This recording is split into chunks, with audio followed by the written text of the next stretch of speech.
And you moved directly to the States from China? Yeah. Right. So how was that move? Everyone was asking me that too before I left. Oh, you're going to China? Why? Hey, international audiences, you should care about what's going on in different parts of the world. And that's what I really love about podcasting, how you can reach so many cultures and languages.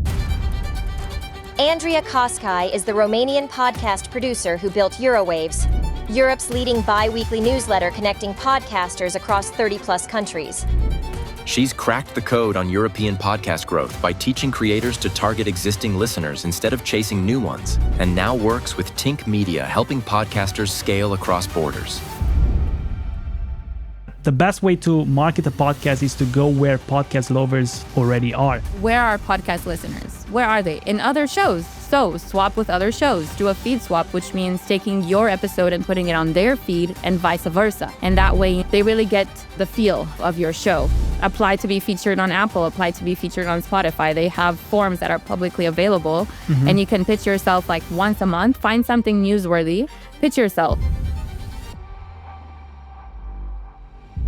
This was a new show featured in newsletters and things like that. It was featured in Apple. And actually his 1-year goal was to reach 10,000 listeners. And we achieved that in 2 months from when the show was released. It doesn't happen with all podcasts, can't promise that, but it did happen.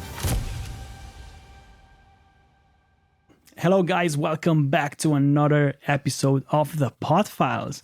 Ladies and gentlemen, I have here somebody quite interesting because I have the first Romanian on the podcast. As you know, I am a Romanian myself, and I've been in the podcasting industry internationally for quite some time, and I helped many of my clients with their podcasts. But I finally found somebody else from Romania that is doing the same, and I'm really curious to learn more about her. And we connected through LinkedIn, and she was kind enough to include my podcast on her Substack newsletter, which I really appreciate. And I decided to learn more about her and to obviously give you a lot of insight into what she's doing and how she helps podcasters like you.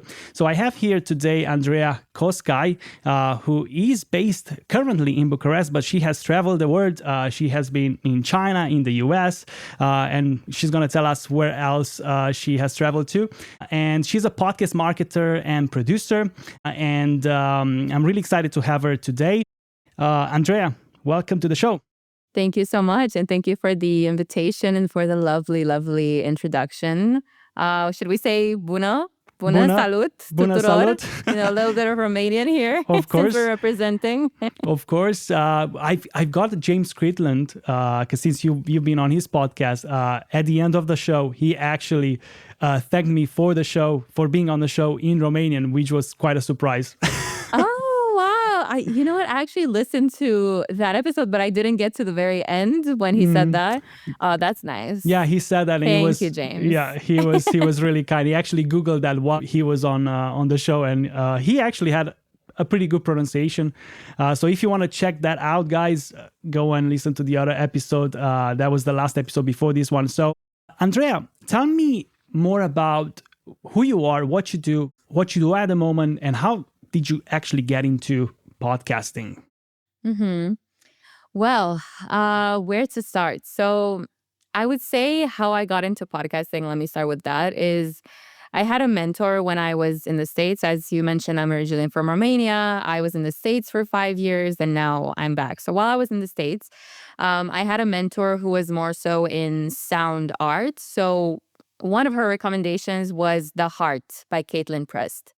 And that podcast, I highly recommend it. You should listen to it. I feel like you would love it. It's a staple of podcasting and what audio can achieve. Like the sound design is amazing. The storytelling is just, it's beautiful. So when I listened to that, I just thought, wow, this is something that like audio can do this. What is even podcasting? You know, it was 2018 or 2019, and Romania didn't really have a lot of podcasts back then, right?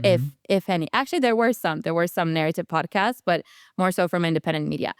So anyway, my background is kind of from communications, marketing, all of that. So one of my first jobs in podcasting was doing social media for a podcast called Now What by Carol Zimmer.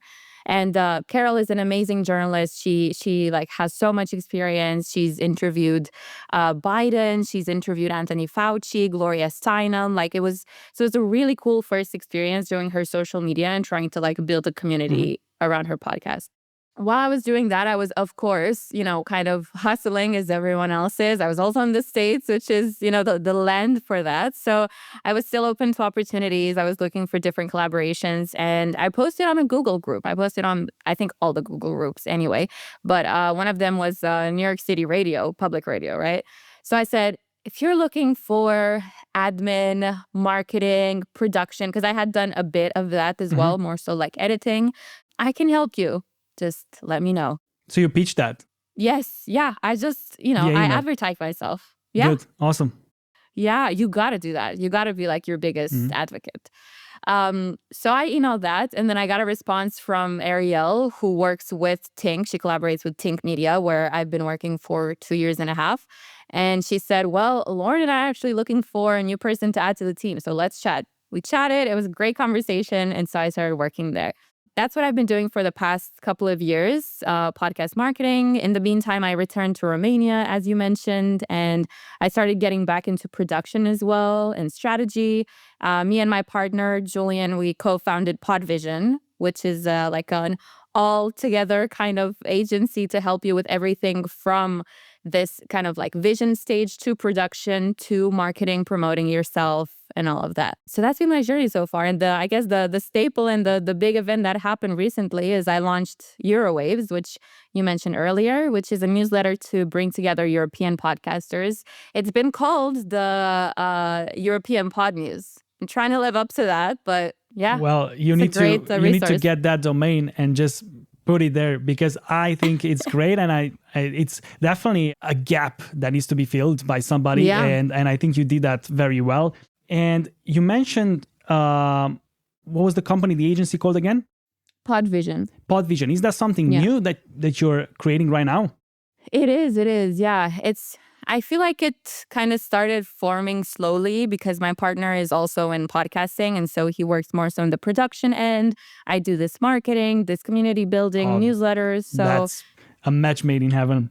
Yes. Yeah. It comes together so well. And I think because we both understand, like I talk to him about marketing podcasts all the time. So like he's starting to learn about that. I know some production. So because we have both perspectives in mind, we can really talk about strategy. We can talk about vision. You can't really produce a podcast without talking about the marketing, and you can't market it without having the production in mind. So yeah, it's a great match. That's exactly what I vouch for as well. Is telling my clients is you need to have a good show to be able to market it. And you need to market your show if you have a good show, because otherwise you invested all the money into something that is not getting into the right place. Obviously, there is all that idea of growing a podcast organically, and I do believe that organic growth is valuable, but I also believe that you need to pump it a little bit to be able to have a few strategies to push it out there, making sure that who needs to listen to it actually listens to it. And obviously the strategy behind it as well. And I want to talk about that as well with you in a few seconds. But before we get there, you went to China. Why? So I was studying there for a couple of years. Everyone was asking me that too before I left. Oh, you're going to China? Why?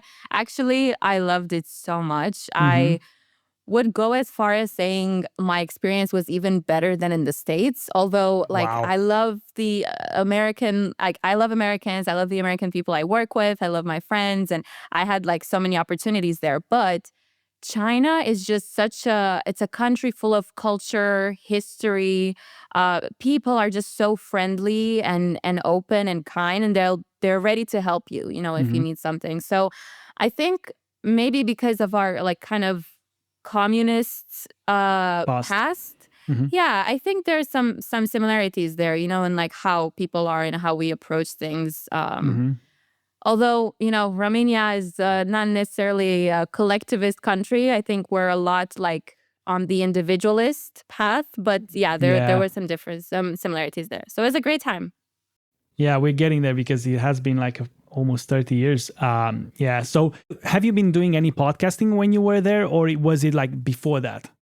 It was before. It was before. But actually, some of the first podcasts I made that were just short pieces, one of them was about China and feminism in China. Because while I Wow. was there, I just had no awareness of social issues. They also Mm-hmm. obviously, like, there is real censorship. Those are real issues and problems that we should talk about. Mm-hmm. So I just had no idea about any of it. Going to the States, of course, I heard a lot about, Chinese, like the issues going on there. So I Mm-hmm. wanted to create this piece to kind of, yeah, share with people like, hey, international audiences, you should care about what's going on in different parts of the world. And that's what I really love about podcasting, how you can reach so many cultures and languages. Mm-hmm. You talked about censorship. That to me, it's quite interesting. I don't want to talk politics on this podcast, but I just want to say that I've been, for example, to Dubai. It's not as censored as other countries, but definitely you cannot talk everything you really want. And just because you know that's there, it creates a feel of like closure.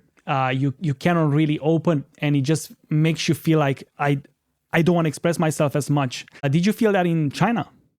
Not really. I was there. I mean, for 2 years, I was just more so experiencing the like different cities, taking different trips, kind of learning the language. So, I mean, there were conversations I was having with people and I was asking them, like, how do you feel about this? Or, what do you think that there's so much censorship? And they would just really always avoid the topic, whether it was Yeah. friends, whether it was like a tour guide. So, yeah, you definitely feel it. Then again, like even more so in a third place in the States, it was just really visible when I got it really, really into it. And you moved directly to the States from China. Yeah. Right. So how was that move? Yeah, it was. I mean, that's the thing, right? It was like there's such different cultures that it was. I mean, yeah, I had like a third really hard culture shock with many different things in the States. And it's really funny because I thought, oh, well, of course, China was going to be so different. So I was going to be surprised going there. But the States, I'm familiar with the States. I've been watching Mm-hmm. American movies like since I was a kid. I listen to their music. I know the culture. I know everything. Not at all. It's such a different experience, like actually being there. Yeah. Yeah. So I'm curious because obviously Romanian people, they grew up with American culture a lot, especially in movies and everything. What was something that you believe is true that is no longer true once you got to the US? Well, I think it also had to do a lot with the moment I went there because I went in 2018, right? So Mm-hmm. like the whole world has this image of the American dream. And this is something that was really marketed and built into everyone's heads to an extent, from different countries. I would say I really had that as a Romanian, but just the whole country and the politics and everything switched so much. The way that you could, achieve some things and really have those dreams and really, build connections, make a lot of money, like just all of that is not really the same now. There are a lot of more challenges for international students, for immigrants, for all of that. So Mm-hmm. yeah, that's one of the things for sure. And you can hear it a lot, in like the world right now realizes that has shifted. And also Americans are really just not in a good moment right now for their country. So Mm-hmm. a lot of them are coming to Europe. Eurowaves has a lot of American podcasters that are based here. Before we dive back into the episode, I want to give a quick shout out to SASpot. Not only are they the masterminds behind this podcast, but they also power dozens of other shows you know and love. SASpot offers a flexible pay-as-you-go podcast production service that grows with you. Whether you need help choosing the right equipment, booking guests, editing, or setting up your podcast, they've got you covered. The best part? The team at SASpot isn't just professional, they make the entire process fun and stress-free. If you've been sitting on a great podcast idea, now it's the time to bring it to life. Visit saspot.com and use the code TPF2025 to get 20% off your first production package. That's TPF2025 for 20% off. Alright, let's get back into the episode. So let's talk about Eurowaves. Eurowaves, I believe, is the only maybe newsletter on podcasting in Europe, because I haven't seen any other newsletter on that topic. First thing first, I want to know, why did you start it and what problem is trying to solve? So I started it because having moved back for a couple of years now, I just felt very disconnected from the world. As I was mentioning earlier, I work with a lot of American clients, sometimes Canadian, just not European or Romanian necessarily. So I'm just doing my work at home. I'm just on my computer. I'm just, thinking of the American market a lot. And I felt like something was missing. So it also came from a personal need. And then I just realized, like you said, there's really nothing like it before. I don't want to say WePod, which is a consortium of European organizations, had a newsletter for their project. It ran for 2 years and it was co-founded by the European Commission, and it focused on podcasts. But apart from that, there was just nothing else really tying things together. So what I'm trying to solve is, bringing European podcasters together, because there's just so much we can learn from one another, right? Like someone from the UK even can learn from the Romanian market. Someone from Romania can learn from the German market, and so on. The ultimate goal is to increase podcast listenership and to increase also the industry to, elevate it. That's amazing. So who is leading the podcasting space in Europe as a country? Well, I won't even mention the UK because, all other European countries are looking towards, what's the UK doing? Although the UK is looking to the States. Okay, what's happening there, right? Because that's the biggest market. Next to that, I would say Spain is huge. Spain is a really big market. Italy has a pretty good market as well. Nordic countries. And then in Eastern Europe, it's kind of, like the Balkans altogether. I would say it's like there are small things happening in each one of the countries, but maybe there's a little bit more actually will and excitement to connect. That's cool. So I conducted a study by myself. So what I did, I used the directory called Listen Notes, if you're familiar with that. And I went in there, and they have a form that you can use to buy data. Because what they do is they sell data. Once you submit your podcast to that platform, they can sell your data. And most podcasts will be present on that platform because some people listen to podcasts in there. And I do encourage my clients to submit to that platform as well, because at the end of the day, we expose our data anyway, so it doesn't matter. And I did a research on that tool, and I found that Germany has most business podcasts. It's like the biggest market for that on business podcasts. Now, obviously they are in German language, but I've seen that they are really, really heavy on that. Yes, Germany is actually one of the markets I wanted to mention, and I've had several interviews, and like German podcasters share recommendations. I see events coming out of there. I think what they're lacking, because I was actually having a conversation recently with someone who runs a newsletter in German. It's like the German pod news, if you want to call it that. I can share the link with you and for everyone to access it. It's an amazing resource if you understand German. But that's one thing they're missing, like the events happening, or like those spaces to bring people together. I think for the size of the market, there could be more of that. Or awards. For example, there are no German podcasting awards for how big the market is, That's interesting.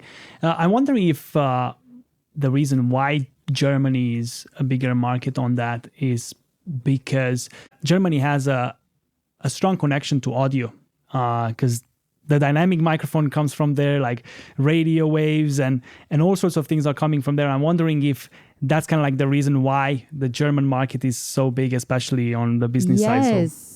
Absolutely. And I did not mention, I don't know how I could forget France.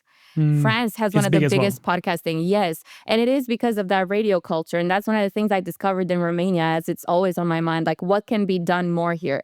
In Romania, as you know, we listen to the radio for music. We don't listen to the radio for, talk shows or for like a narrative podcast or for anything journalistic. So that's why here independent media has more of an upper hand in that sense. Yeah, radio is super interlinked for sure.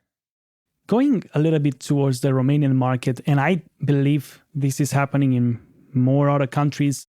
I've seen that happen also into Arabic countries like Dubai or Egypt, because I talk with a few other people from that region. And I feel like video podcasting is actually heavier. It's more popular than audio podcasting.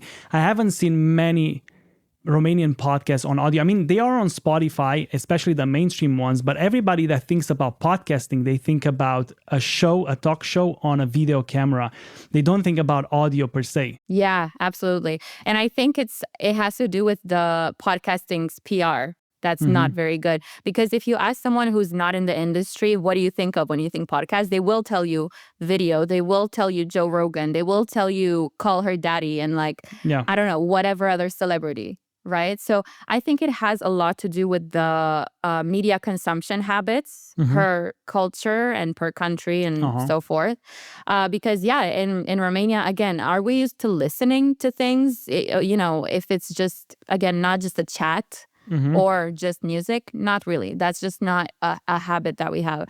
So everything is on YouTube now. I mean, YouTube does have better discoverability, right? Like TikTok is so huge, as we know, Reels. So everything is moving towards this visual medium. And as you know, even American podcasters feel a lot of some frustration, some kind of, trying to figure out where do they go from here about video. So while it is in these countries, I mean, it's really taking over everywhere. Yeah. Interesting. I, in a way, prefer audio podcasts. I do have these podcasts as a video podcast because why not? But I like audio podcasts because of that limited space, like that limited medium that makes you a little bit more creative sometimes. And obviously, the type of people that will listen to an audio podcast will be a totally different sector than the people that will watch a video podcast or access the podcast on YouTube. So for example, my partner sometimes listens to podcasts, but she types the podcast into YouTube and listens to it, right? Even though it's video, she's listening to it. So you know what I mean? So that happens a lot. Yeah, exactly. I watch or I listen, I guess, to video podcasts as well sometimes, and even the Romanian ones or Americans ones way less. But I do, and I mostly don't watch. Yeah, I sometimes peek and I'm like, oh, it's interesting what facial expressions or the chemistry or anything like that. But you're totally right. Exactly. And I am biased towards audio as well. Awesome. So let's talk about marketing a podcast. So you mentioned in previous podcast that you've been invited to, Podcast Junkie, I think it's called, that the best way to market a podcast is to go where podcast lovers already are. So I like that statement, but I want to dig a little bit deeper into that, and I want to learn more about where do podcast lovers are, and where should you expose your podcast in order to get more attention. Yeah. So, I mean, we were talking about organic growth earlier, right? So I think organic growth doesn't have to mean you just don't do anything and you wait for things to happen. Organic growth is really being strategic and finding listeners that will stay and not doing paid ads, right? Or not just posting on social media, promoting a video, thinking that it will bring listeners to you, because it most likely won't if those people don't already listen to podcasts. So the reason behind it is if you know someone who doesn't listen to podcasts, I'm sure you have friends and you probably have tried to convert them, right? To listen. Yeah. So hard. It's so hard. I try to do it all the time and they just I make it as personalized as possible. I send their favorite topics, the kind of vibe I feel like they would enjoy. Maybe they listen once and it's kind of done, you know? Done. So, where are podcast listeners? Where are they? In other shows. So, swap with other shows, partner up with other shows. Do promo swaps, do a feed swap, which means taking your episode and putting it on their feed and vice versa. And that way, they get they really get the feel of your show, so they're more likely to go on your feed. Go on listening apps. Apply to be featured on Apple, apply to be featured on Spotify. They have forms that are publicly available and you can pitch yourself once a month, find something newsworthy, pitch yourself. Podcast newsletters, huge, such a good resource because there's so many people there, first of all, that are in the industry and already listen to podcasts. I hope if you're in the industry that you listen to podcasts because not everyone does. And then also people who are listening for the next thing to add to their queue, So have your mind in those places and put your efforts there. So if you would want to go, about pitching yourself, right, to all those newsletters, since you are somebody that writes a newsletter, what are you looking into? when you want to cover something. Yeah. And by the way, also shout out to Earbuds Podcast Collective. I edit Earbuds, and it's another great resource. It's a newsletter with every week, it's a podcaster who curates a list based on a theme, and it's 5 podcast recommendations. So, for example, for Earbuds, there's a form on the website. Fill out the form, read out the details, exactly like all the requirements, send it through. Other than that, I would say in general for podcast newsletters, first of all, subscribe, right? Understand them. See what the writer likes, what kind of podcast they recommend, where else they are on social media, and just interact with them. Like actually build a relationship with those people. This industry is so great because everyone's so open to collaborating and there's not a lot of gatekeeping. So make sure that you build those relationships. And when there is something newsworthy or when there is, a new episode on your feed that you feel like this writer will enjoy, send it to them and make the pitch and the email as personalized as possible. Don't make it too long. We don't want to read long emails. No one wants to do that. So follow those steps and you'll get there. That's awesome. I like that approach. And I I preach about brand amplification on this podcast a lot. So getting yourself in as many places as possible. Yes. So get yourself into even the more obscure ones. You never know what lands from there. Because the more you expose your brand, the more eyes you have on your brand, and it starts to compound over time. And I really like that. So yeah, that's awesome. That's awesome advice. And I especially like the podcast swap thing. I haven't tried that on my own podcast just yet, but probably I'll try it. Yeah. I've seen some of my clients doing it, and I've seen that they have good results because obviously where do podcasts listen to? They listen on other podcasts. But I will say just about that, it's so much trial and error. So make sure that the podcast you want to swap with is kind of in the same vibe as yours. Exactly, right? Like not just the topic, but the approach you have to things, like all of that. And don't expect to see instant results. This is not the kind of strategy where you'll see it instantly booming. Maybe if it's a great match, if it's a huge show that is willing to do that for you and you're a smaller show, but it's going to be like just steadily getting there, and expect that, and don't be worried about that because that's still so much. It's new years and new eyes on your content. Yeah, exactly. And it's all part of the long-term game. So I like that. What do you think about Spotify ads? Have you tried that? So when you say Spotify ads, I guess there are different types. So what? Yeah, which ones? I mean the ads for, like, for example, you can promote your podcast on Spotify ads as a creator. Yeah, so those are the ones I've seen are if you don't have Spotify Pro, like if you don't pay for Spotify, then in between songs, you're going to get like the typical ads, and sometimes they're for podcasts. Yes, we do that. Tink does that, for example, for clients. We do a lot of paid ad campaigns, and that's one of the things that we do. I'll say it's hard to tell because they change their the way they go about it a lot. For example, just recently they have a portal now. It's kind of like a self-service thing, and that wasn't really the case before. Yeah, so definitely keep an eye out on all those things changing. But I think it's definitely worth it. Like it's a good investment. Depending on your budget, paid ads are really good. And yeah, Spotify is definitely one place to do it.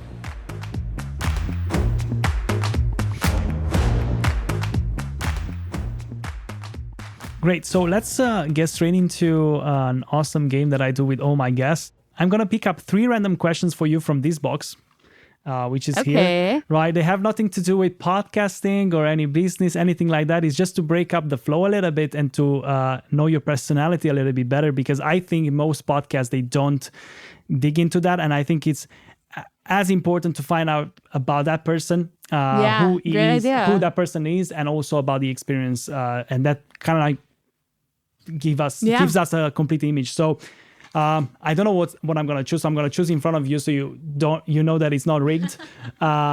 So this is one question. So let's have a look. Right. So that's actually quite good. What's the strangest thing you've ever bought or considered buying online? I want to say I'm frugal, although I'm not. Many people say that. I know. I try to pay. No, I think just a niche thing is I became a little bit obsessed with rugs. So like, even though I'm not Persian rugs. No, just any rugs. Any rugs. Okay. Yeah, any rugs, carpets, anything. So like sometimes you'll find me on a website just scrolling for like a long time. They have so many models and like the sizes. You never know when the next time is when you're gonna need a rug. So not very strange, but now with your reaction, it seems like it is strange. Okay, good. That's a strange. I delivered then. I recently bought a rug in my living room for my baby in order to make sure when he falls, he's not falling straight on the floor, and he's one of those from IKEA, so I went a little bit more like standard. But yeah, see, I could have been a personal shopper. We should have had this conversation before you needed the rug. There you go. Okay, then awesome. I would have helped. I would have had like 10 examples to pull out and show you. Awesome. So let's see the second one. It's a little bit longer. I like this one as well. So, if aliens landed tomorrow and asked you to show them one thing to represent humanity, what would you pick? I know already what I would say if I would be in your place, but I'm curious. Yeah, I'm curious what you're going to say. What, a plane or something? I don't know what you would have said for me. So there's so many things to say about humanity. I got this idea, which is pretty funny, but I feel like I would show them a circus. A circus? That's so original answer. I don't know why I thought of this, because it just seems like such a random and funny and quirky thing that people do, but like it can be creepy as well. So like it kind of encapsulates some like weird things that humans do. I think they will get a very weird impression about who we are as a human. Which we species. Are weird, right? Humans are weird. So yeah. So we have comedy, we have crocodiles, elephants, anything. Exactly. Is that what you expected my answer to be? Well, no, absolutely not. I think it's one of the most original answers I got on this show on this question so far. What I would have told everyone is I would have just say like I would have sent them my newsletter, Substack. Here is all the podcasts. I thought of that, but I was like, I'm already self-promoting. We're already talking about it. Let me be honest here. Or Wikipedia. I think Wikipedia would be cool. Yeah. Send them or Wikipedia. ChatGPT and just even that, yeah. Like blow them away, yeah. Although they are probably a million times more intelligent than us. Awesome. Let's go. This round is awesome. I always love this. I love that. So if someone offered you $1 million to give a speech in a language you don't know, would you do it? And how would you approach it? Yes, I love languages. This is a good question for me. I really love foreign languages. I guess it depends on how long the speech is and how long I have. 10 minutes? And how long do I have before I have to give it? A year. Oh, a year. I would learn the language and give it in the language. Yeah, and you get $1 million as well. So it's pretty cool. Huh? Yeah, I think you made it a little easy with the 1 year there. But still, I would like challenge myself to learn the language even like in a month. And then actually talk in that language and be sincere. Do you speak a little bit of Chinese? I learned a little bit. I learned for a few years, but it did not stick. It's in the beginning. It's challenging, but you realize there's so many rules to it and it makes sense. And then it's just like, oh, this language is very complicated. Yeah. We as Romanian people, we are very adapted to learning new languages. Yes. I've seen because of our school system and everything. In my school, I had to learn French and English. French didn't stick because I had, the teacher? Yeah, my teacher wasn't amazing. Well, she was a nice person, but for whatever reason, I was not compatible with that, so it didn't stick. So and I feel bad about it. But one day I would like to master another language other than English. Maybe an Arabic language for whatever reason, because I think there's so many countries that you can use that language in. Yeah, I think that would be a really useful language, or even Russian. Even though there's like big conflict and whatever, there's so many other countries that speak Russian. In Asia, and I think that would be a useful one. Spanish. Spanish. Well, Spanish. I think any Romanian should know Spanish. It's like one of our brother languages. We're just born knowing it. It's like more than Romanian. Yeah, exactly. It's easy for us. So I like that. So thank you so much for answering these questions. Very original answers. So really, really good.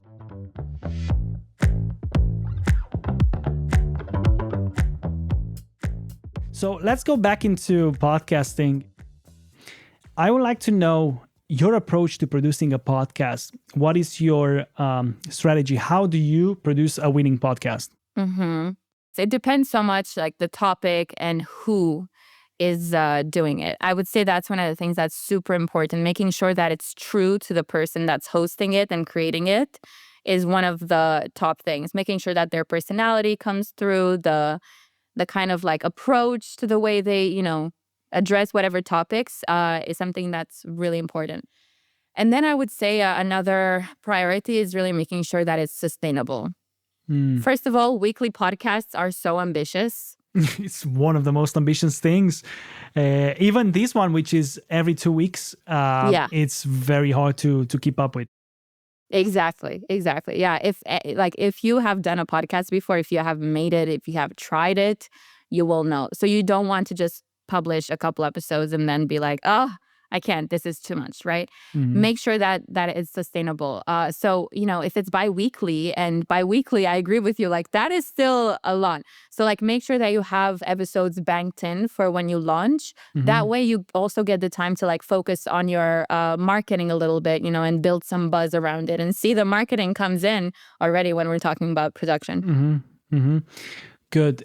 When you book guests, right, and you do research for them, how do you shape stories to make sure that the podcast itself resonates with the right audience and there's like a flow into it? Because you could have the most amazing person on your show and you can ask the most boring questions and nothing will happen. It will be just a regular show. So how do you make sure that you have a great narrative through your show in order for it to be successful? Yeah, it's a really good question. And I can answer it from two perspectives, kind of from the perspective of me pitching you a guest, for example, to be on the show, but also from the perspective of you interviewing someone on the show. Mm-hmm. So first of all, if I'm pitching a client to be a guest on another podcast, I need to really understand what the show is about.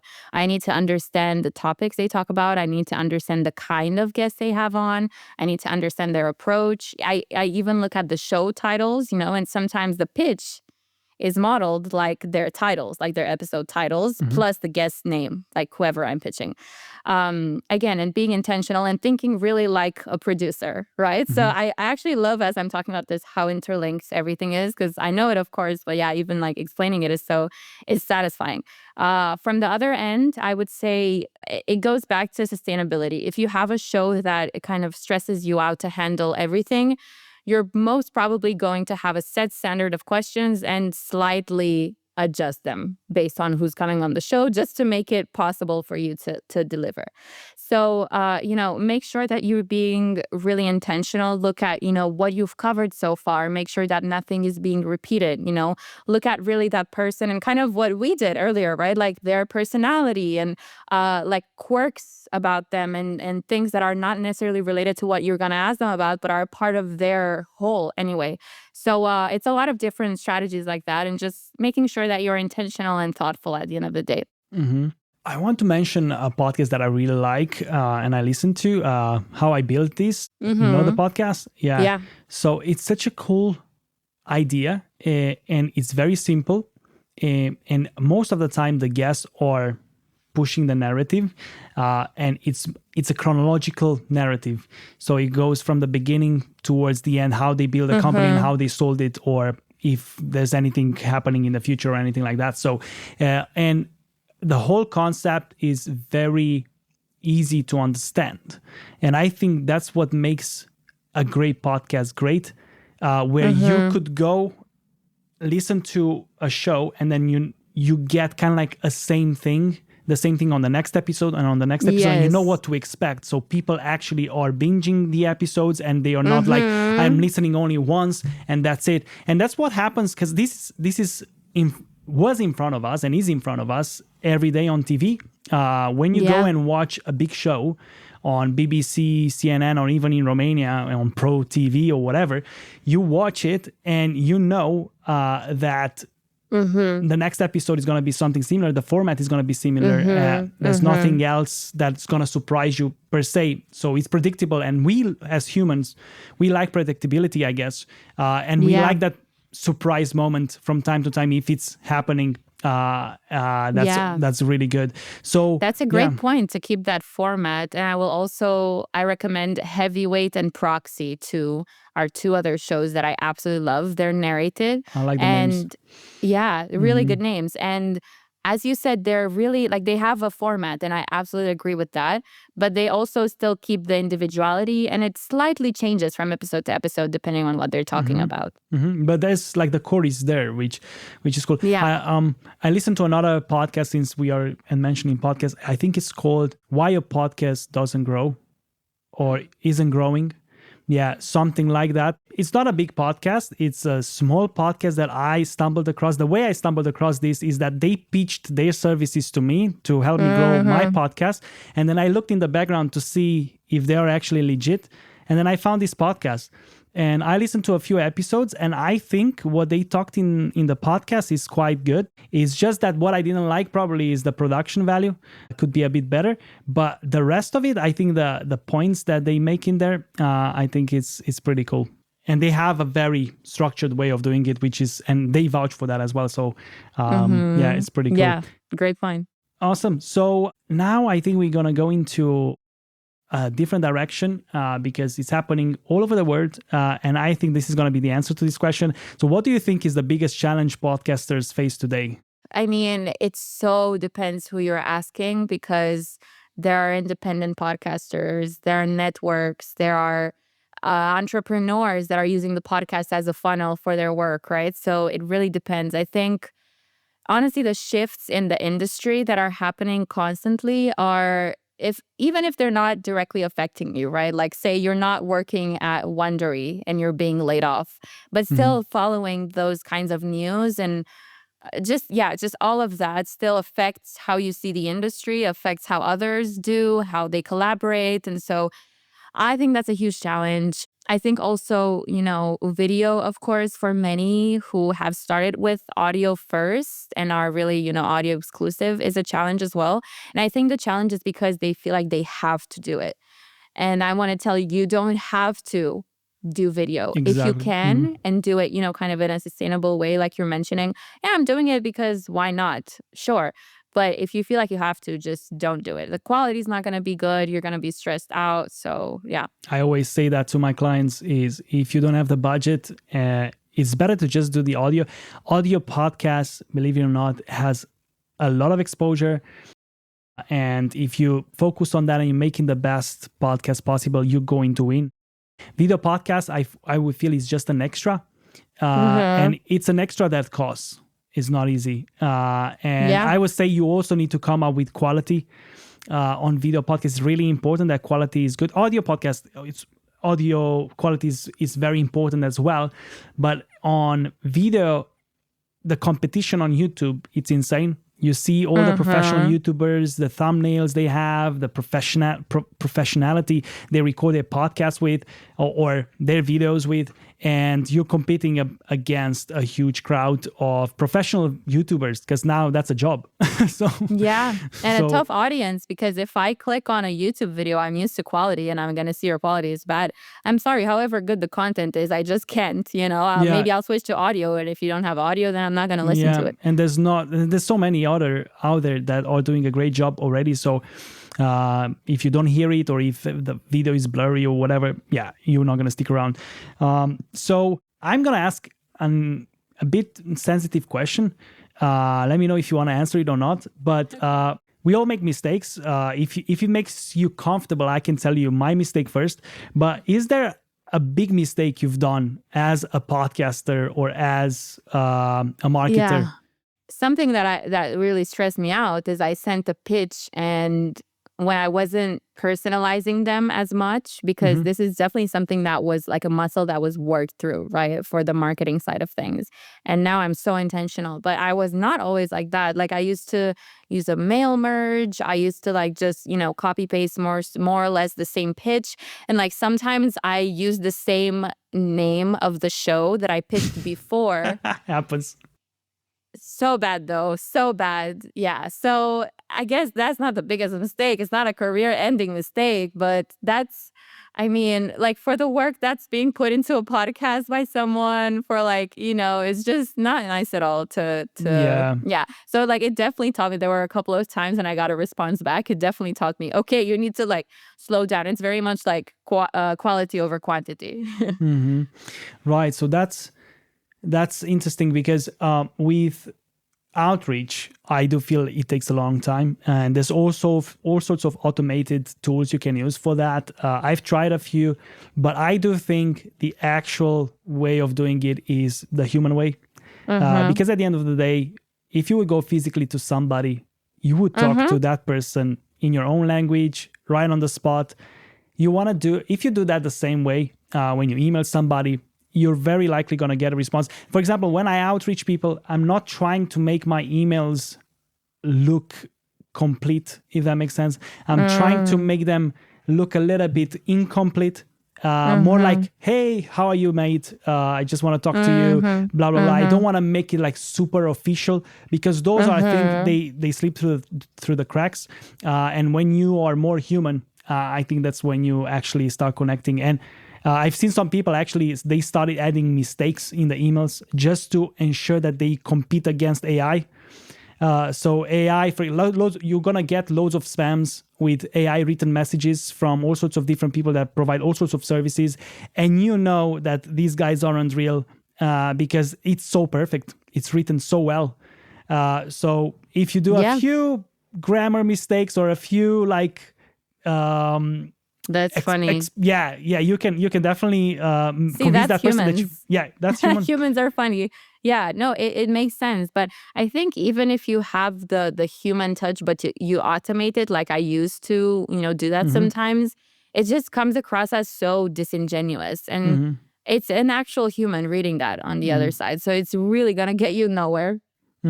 Awesome. And now let's go towards the other end of the spectrum.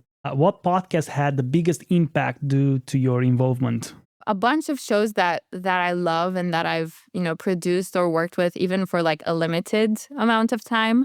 So for example, with Tink, I worked with a couple of clients like Arts Educators Save the World. It's a podcast. I mean, the title says it all, but the really cool concept about it is that in each episode, they have an artist and the mentor that really shaped them, the art educator. That's so cool. Yeah. It's amazing. It makes for such a good conversation. It's so inspiring. The team is so sweet, so passionate, so dedicated. They even had like Lin-Manuel Miranda, Jonathan Groff, like huge celebrities and like artists on this show, but they weren't really reaching an audience as much as they wanted to before working with Tink. So this is one of the things we did, like implementing those swaps, Erica, the host, guesting on other shows, having it be, featured in newsletters and things like that. Another show that I loved working on also at Tink is called Mental Health Rewritten. And it's by Dominic Lawson, who is a 30-something time award-winning podcaster. I don't even know at this point. So he's just really cool. But this was a new show, right? So we had a cool opportunity to get everyone's eyes and ears on it. That's exactly what we did. It was featured everywhere. It was featured in Apple, which really skyrocketed his audience. And actually, his 1-year goal was to reach 10,000 listeners, and we achieved that in 2 months from when the show was released. Wow, that doesn't happen with all podcasts. Can't promise that, but it did happen. Why do you think that podcast got that? It was really a combination of all of that. For example, there are some podcasts that launch in the summer. And I mean, even if there are shows interested in working with you, they're on vacation. They're on holiday. They're not going to arrange a promo swap right now. They're not going to have you on the show right now, But like for him, so it was a good time. Everybody was interested in it to feature it in newsletters. The Apple feature was huge. And something that was also really helpful is the scope of work and everything we did for that campaign was pretty large. So we had swaps and guesting, right? So for example, some campaigns are only swaps, some are only guesting, some are only buzz building. When you say guesting is having the host on other podcasts. Exactly. Yeah, Dominic going on other podcasts. And we scored a lot. A lot of people were interested. And I think another thing is he was really open to suggestions. And that means that, for example, when we were talking to him about, okay, we want to arrange these swaps, like what can you offer? Can you offer promo in one of your other shows? Since this one is new, I mean, you're not going to have a lot to offer in the beginning. So what more can you bring here? He was very open, very willing to, just come up with ideas as well. And also, he just gave us a lot of suggestions for things he wants to talk about on other podcasts, including, hobbies he has. Like, he loves Marvel movies. He loves Indian movies, too. He loves Bollywood. So, like, having it be as wide as possible, like, that gave us a lot of opportunity. Mm-hmm. Well, Andrea, thank you so much. I think that was awesome. And the amount of knowledge that we got in this episode, I think is really valuable. So if people want to connect with you and want to learn more about you, where they can find you? They can find me on LinkedIn, Andreea Coscai. They can find me on Instagram, where I share podcast recommendations. I think a little too often than people would prefer. But, if you're looking for that, you are going to find it on there. And definitely subscribe to Eurowaves. Come join the community on Substack. I post every 2 weeks. A lot of good resources. Also join the Eurosounds Google group. If you want to join it, DM me, let me know. And I would love to have you there. It's a community. Google group? Yes. What is that? It's how I got the job at Tink, remember? Right, Google Because I sent group. out an email. Yeah. Wait a second. I'll add you to it if you're not already in. I never use Google Groups. It's a group with however many members. I think Eurosounds has 300 members at this point, and it's European podcasters, but also American, international, whatever. And you can send an email there introducing yourself, and that will instantly reach 300 podcasters. You can send an email saying, I want to do swaps for my show. You can ask for help. You can, brainstorm. You can whatever, promote yourself, anything you want. It's it's a great place. That's awesome. Okay, Andrea, thank you so much for being on the show. It was a pleasure. You. And guys, if you like the show, please make sure that you follow the show on Spotify, Apple, wherever you listen to your podcast, or you watch the podcast on YouTube. Subscribe to the show. Leave comments down there. Andrea, I think she's more than happy to answer some of your questions in the YouTube comments. And I'll see you next time in 2 weeks on Wednesday. Thank you so much for joining. Bye.